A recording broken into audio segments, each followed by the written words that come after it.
Hai, apa kabar semuanya? Semoga kabar Anda baik-baik saja. Terima kasih karena sudah memberikan support dan juga kesetiaan Anda untuk membangun channel Codot Film. Yuk kita lanjutkan alur ceritanya, sambil siapin kopi dan cemilan, setting suara volume full. Gasken. Kalian semua lebih baik berperilaku sendiri. Jangan berpikir bahwa hanya karena satu orang pecah, Anda semua memiliki harapan untuk bebas. Biarkan saya memberitahu Anda sekarang bahwa sesuatu seperti itu hanya angan-angan. Seorang kepala penjara melambaikan cambuk hitam panjang di tangannya. Kekuatan petir berkedip-kedip, dan dengan suara pak, itu mendarat di tubuh beberapa narapidana, merobek daging mereka dan menyebabkan darah memercik keluar. Tidak ada hak atau kebebasan untuk berbicara di sini. Pria bersenjata tunggal itu tidak bisa hidup lama. Meskipun dia melarikan diri, tidak ada tempat baginya untuk bertahan hidup di Pulau Vien ini. Dia pasti sudah mati di kedalaman pulau. Kepala penjara itu kejam, dengan keras memperingatkan para tahanan ini yang sudah lama tidak dikurung, memberitahu mereka bahwa jika ada di antara mereka yang berani melarikan diri, mereka akan segera dibantai. Mereka semua memiliki belenggu dan borgol yang terbuat dari bahan khusus. Tidak ada kekurangan ahli tertinggi yang kuat di antara mereka, tetapi setelah mengenakan belenggu ini, mereka tidak bisa memberontak sama sekali. Mereka semua menjadi tahanan. Biarkan aku memberitahu kalian yang melupakan kalian, bahkan jika itu adalah dewa, mereka masih harus patuh mengikuti aturan dan tidak bisa bertindak sembarangan. Kepala penjara memarahi dan mengancam. Dia menunjuk ke depan dan berkata, "Apakah kamu melihat? Di dalam tambang kuno itu ada makhluk yang telah menyalakan api ilahi mereka. Ada beberapa puluh dari mereka, semuanya patuh dan tidak berani memainkan trik apapun. Itu karena mereka tahu bahwa hasil dari menantang otoritas adalah kematian. Tambang kuno itu cukup istimewa. Itu melepaskan cahaya keberuntungan, jelas mengandung materi ilahi. Itu adalah salah satu tambang besar yang paling berharga, tetapi kutukan di dalam tempat ini bahkan lebih kuat. Hanya individu yang sangat kuat yang bisa menambang di sana. Terlepas dari ini, ada gunung batu di sebelah tambang kuno ini. Di atasnya tergantung 6 atau 7 mayat, semuanya terkikis oleh cuaca buruk, tetapi cahaya lemah masih menyala di dalamnya. Mereka semua adalah makhluk yang menyalakan api ilahi mereka. Ini adalah intimidasi yang kuat. Bahkan para dewa terbunuh, memperingatkan semua orang bahwa mereka yang berani memberontak dan mencoba untuk keluar hanya akan memiliki satu tujuan, kematian. Shi Hao dan beberapa ratus lainnya tiba di sini, dengan tenang menonton. Mereka bukan tahanan, jadi mereka secara alami tidak akan menerima hukuman apapun. Mereka hanya menonton adegan peringatan ini. Kakek telah menembus belenggu dan berhasil pecah. Apakah dia masih di pulau ini? Shi Hao berkata pada dirinya sendiri. Dia sangat khawatir. Pulau ini berbahaya. Semuanya, silahkan lewat sini. Seseorang membimbing kelompok orang luar Shi Hao, membawa mereka ke wilayah pertambangan di sepanjang gang. Ada banyak tambang kuno di sini. Beberapa telah digali selama beberapa puluh ribu tahun, tetapi masih ditambang. Lubang besar bisa dilihat di tanah satu demi satu. Mereka semua diberi nomor. Beberapa ranjau cukup istimewa, orang bisa melihat cahaya warna-warni naik dari mereka bahkan dari jauh. Mereka berisi barang-barang tangguh di dalamnya. Sayangnya, ranjau ini tidak dibuka untuk orang luar dan hanya tahanan tingkat dewa yang diizinkan untuk menambangnya. Itu karena terlepas dari apa yang digali, mereka semua harus dibalik. Alasan orang luar bisa datang adalah karena tekanan yang dihadapi penjara hitam dari berbagai sekte, jadi mereka tidak punya pilihan selain membuka sebagian ke dunia luar. Ada satu alasan penting lainnya, dan tempat ini terlalu sulit untuk digali. Seseorang membutuhkan ahli sejati untuk masuk jauh ke dalam untuk mendapatkan apapun. Itu berbahaya dan merepotkan. Shi Hao tidak datang ke sini untuk menambang dan hanya datang untuk mencari petunjuk tentang kakeknya. Namun, ketika dia benar-benar mendekati tempat ini, dia masih sedikit terkejut. Ada harta di kedalaman bumi yang menyembunyikan barang-barang bagus, dan dia secara pribadi melihat seseorang menggali sepotong besar materi ilahi. Itu adalah sepotong kristal aneh yang berkilau dan tembus pandang. Ada jejak petir yang disegel di dalamnya, terutama lampu listrik yang menyilaukan. Itu diperbaiki di sana dan tidak terburu-buru keluar. Barang bagus! Ini adalah petir dao ilahi, cukup untuk mengejutkan para tokoh besar. Kepala penjara bersorak.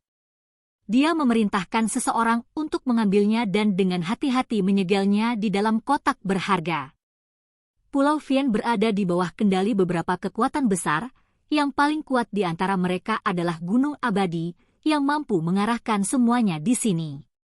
Dapat dikatakan bahwa setengah dari sumber daya di pulau ini adalah milik klan Qin. Jika kristal ini dipersembahkan dengan hormat, itu pasti akan membawa kegembiraan dan penghargaan dari para petinggi. Bagi para ahli yang mengolah petir, jenis petir ini adalah harta karun. Shi Hao tergerak. Dia melihat kilatan petir itu dan samar-samar menemukan beberapa simbol yang tersembunyi di dalamnya. Kurasa aku akan tinggal di sini sebentar, mencari petunjuk kakek dan sekaligus mencoba keberuntunganku. Shi Hao berkata dalam hati.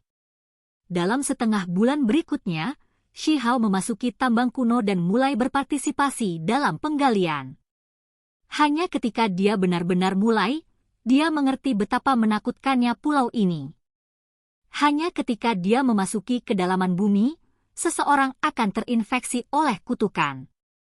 Setelah kembali ke permukaan, seseorang perlu menghabiskan waktu 2 kali lipat untuk membersihkan diri. Sementara itu, kekuatan kutukan berbanding lurus dengan kultivasi seseorang. Rumor mengatakan bahwa jika tokoh tingkat Master Sekte datang ke sini, kekuatan kutukan yang mereka derita akan menjadi yang terbesar, cukup untuk memicu air mata surga dan menyebabkan darah turun dari langit. Itu sangat menyeramkan, dan guntur akan bergemuruh. Ada legenda menakutkan bahwa ada Master Sekte yang jatuh di sini. Itulah mengapa biasanya, figur tingkat atas itu tidak akan muncul di sini karena takut menghasilkan beberapa jenis hasil yang tidak disengaja. Biji ini terlalu keras, bahkan lebih keras dari logam, Shi Hao berkata pada dirinya sendiri. Biji bawah tanah bukanlah sesuatu yang bisa dipindahkan oleh mereka yang tidak mencapai level raja. Itu sangat sulit bahkan untuk para ahli tertinggi. Tidak heran mereka meninggalkan narapidana yang kuat itu dengan hidup mereka. Hanya orang-orang seperti mereka yang bisa menggali biji ini. Belenggu itu cukup istimewa. Mereka menekan kekuatan mereka sehingga mereka tidak bisa membalas para sipir dan kepala penjara, tetapi mereka bisa menggali di bawah tanah. Selama periode waktu ini, Shi Hao memasuki beberapa tambang kuno yang berbeda dan dengan sengaja mendekati para sipir dan narapidana. Dia memperoleh sedikit informasi. Apakah kamu melihat sipir itu? Dia ingin mencekik ahli bersenjata tunggal itu sampai mati sebelumnya. Tetapi pada akhirnya, dia hampir terbunuh oleh pria bersenjata tunggal yang terbelenggu itu. Dia secara tidak sengaja memperoleh berita yang membuat Shi Hao merasa sangat gugup. Alisnya melonjak, dan dia hampir meledak dengan niat membunuh. Seseorang mencoba mencekik kakeknya sampai mati. Ini membuatnya terbakar amarah. Kakek 15 pernah berada dalam bahaya seperti itu, hampir dilukai sampai mati di sini. Dia melihat ke depan. Itu adalah kepala penjara dengan rambut beruban di tingkat ahli tertinggi. Dia memegang cambuk yang memancarkan cahaya gelap, saat ini meronta-ronta pada sekelompok tahanan. Tulang pipinya tinggi dan bibirnya tipis. Matanya seperti mata ular, dan seluruh tubuhnya tampak kasar. Para tahanan yang sedikit lebih lambat akan menerima cambukan. Namanya Qin Chengxiang. Dia tampak seperti berusia 50 atau 60 tahun. Usia sebenarnya tidak diketahui. Bagaimana kakekku memprovokasimu agar kamu hampir mencekiknya sampai mati? Shi Hao mengepalkan tinjunya ke dalam. Dia tahu bahkan tanpa berpikir terlalu dalam bahwa kakek 15 memiliki karakter pantang menyerah. Setelah menerima penghinaan dan siksaan, dia pasti akan membalas. Lihat, yang lain juga dari klan Qin. Mereka semua mempersulit pria bersenjata tunggal itu, mengomel dan ingin segera membunuhnya. Seorang sipir mengatakan ini, cemberut bibirnya dan mengisyaratkan ke depan. Ada beberapa individu yang datang ke perbatasan tambang kuno, mengayunkan cambuk mereka yang bersinar ke arah para narapidana. Aksi mereka sangat sengit. Mengapa? Seseorang bertanya tanpa mengerti. Penambang luar cukup penasaran, karena setelah menghabiskan hanya setengah bulan di sini, itu sudah membuat mereka merasa sangat bosan. Dihadapkan dengan batu yang lebih keras dari logam sepanjang hari tanpa sinar matahari adalah kehidupan yang membuat orang lain merasa kering dan kusam. Jenis rumor ini dengan mudah menarik minat orang. Shi Hao bahkan tidak perlu mengoreknya. Orang lain bertanya, yang sama dengan membantunya mendapatkan lebih banyak informasi. Saya mendengar bahwa satu orang bersenjata memiliki pil ilahi, dan sebelum ditemukan, itu diberikan kepada seorang wanita muda, membuat banyak orang dari klan Qin marah. Akibatnya, dia dikirim ke sini bersama dengan sekelompok tahanan.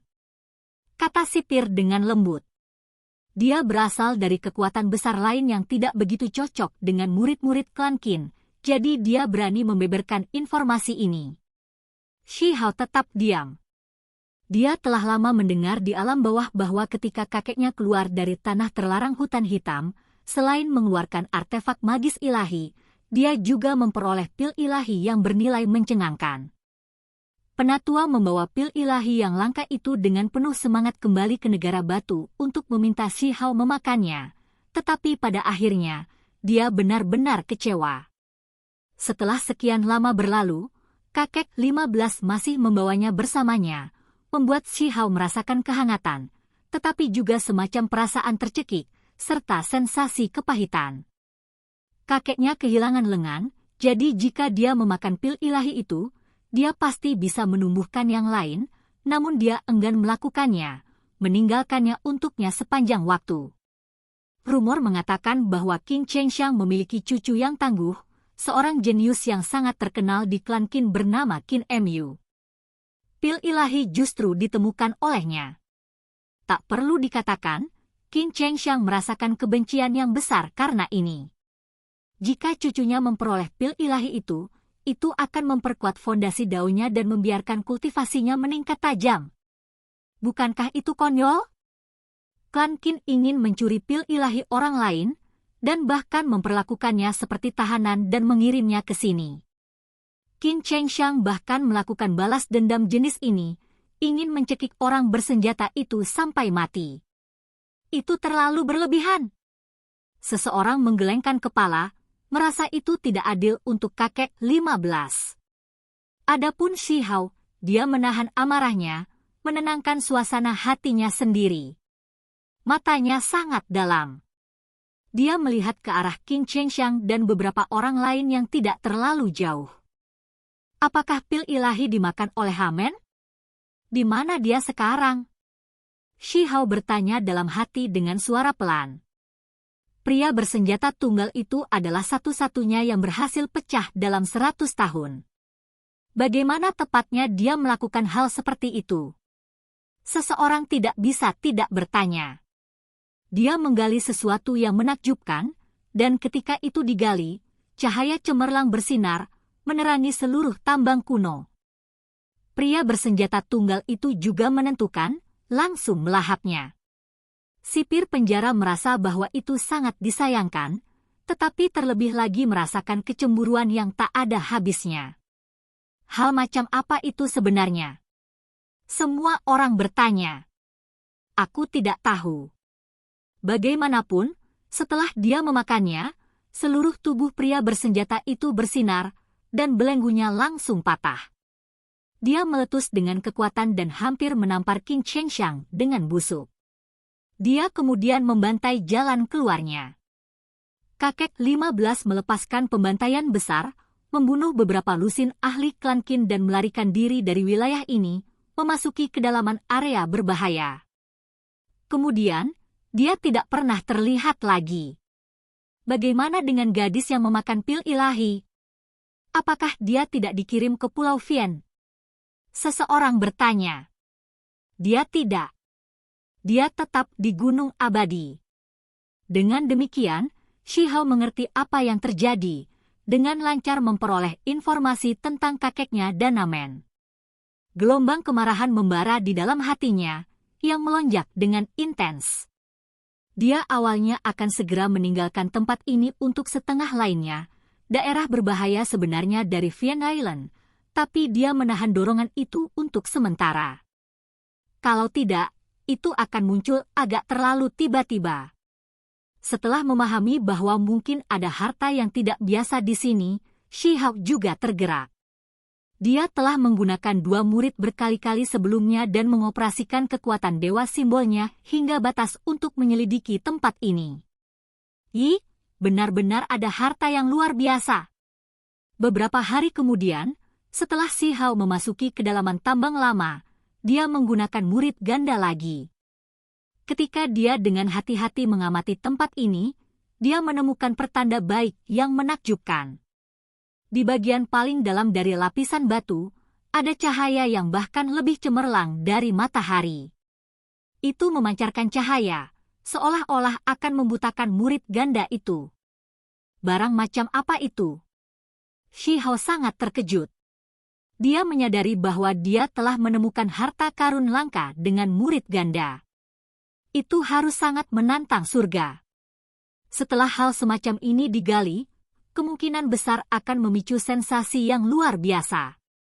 Dia segera membangunkan batu pemogokan ilahi, merencanakan dengannya tentang cara menggalinya. Kita harus menemukan cara. Jika tidak ada cara, maka mari kita mulai sesuatu yang besar, buka penjara hitam dan bebaskan semua tahanan yang terperangkap di sini oleh Gunung Abadi. Shi Hao berkata pada dirinya sendiri.